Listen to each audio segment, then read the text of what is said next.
কাউকে ভালোবাসো, তাহলে তাকে মুক্তি দাও।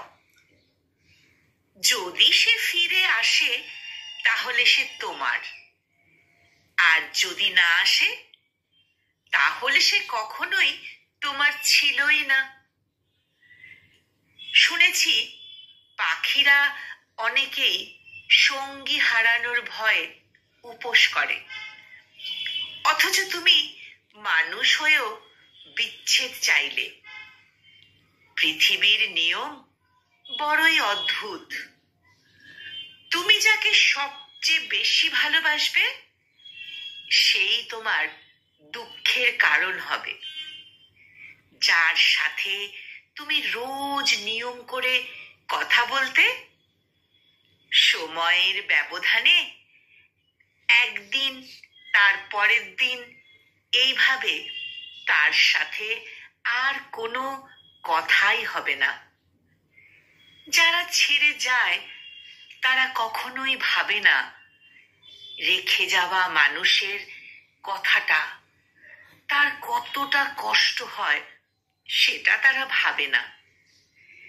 ছেড়ে দিলে যদি সে ভালো থাকে তাহলে তাকে কষ্ট হলেও তাকে মুক্তি দাও।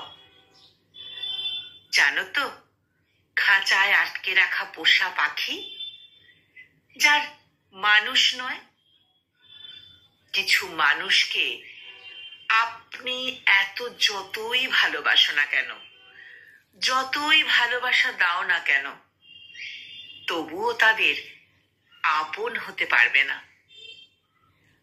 ক্ষমা করতে শিখেছি বলেই বারবার বারবার ক্ষত তৈরি হয়, কারণ নরম মাটি সহজে আঘাত করা সোজা।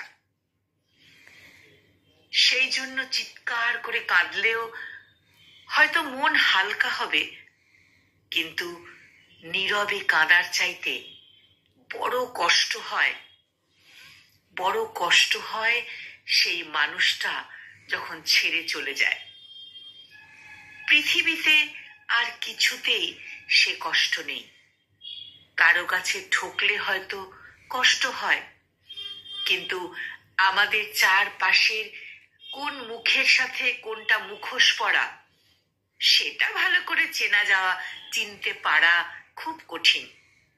কিছু মানুষের কথার আঘাত সহ্য করা যায় না। মাঝে মধ্যে কথাগুলো এমন ভাবে মনে লেগে যায়, এমন ভাবে আঘাত করে, অশ্রু জর্জরিত চোখ দিয়ে দেখা ছাড়া আর কিছুই করার থাকে না। আমরা তখন নিরুপায়।